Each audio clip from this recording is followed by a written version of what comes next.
Everyone in the world is aware of the term zombie. They know what zombie movies are about. Living people dealing with a slow-moving plague of the undead. The story is often about survivalism and about the fact that the living people are actually the scary ones. My name is Tim Seeley. I am a comic book artist, and I'm here to talk to you about the history of zombies. The origin of the term zombie actually goes back to the 17th century, Haiti, before Haiti was even Haiti. And Haiti was a destination for slaves from Africa brought by the French. They were treated really poorly and often worked to death. So part of their mythology was this idea that if you try to get away from the suffering of slavery and committed suicide, you would be forced to do work and be a slave for all of eternity. So the idea of the zombie actually comes from this sort of hellish afterlife in which you lumbered around with no direction and were forced to work forever. The legend sort of morphed into being the zombie was a undead figure who was often an assistant or a slave to a shaman, which is called a bokor.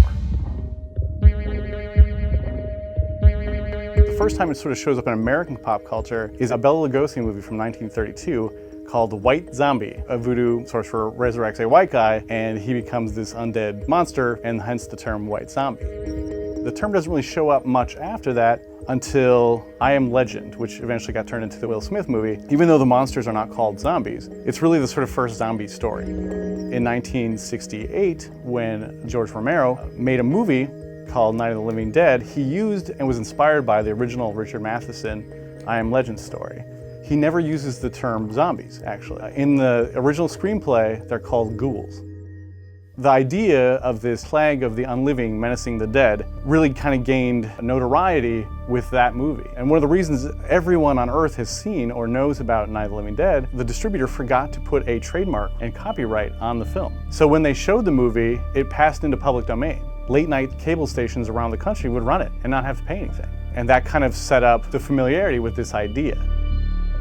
Then in 2003, a comic book writer by the name of Robert Kirkman teamed up with his friend Tony Moore, and they came up with The Walking Dead. And the pitch on The Walking Dead was, you know those zombie movies about people surviving in a zombie apocalypse world?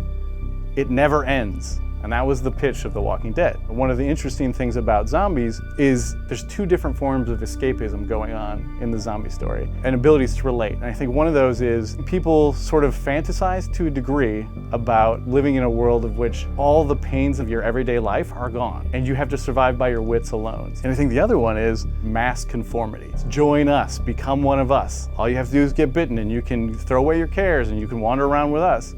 And having access to horror stories gives you a way to control fear.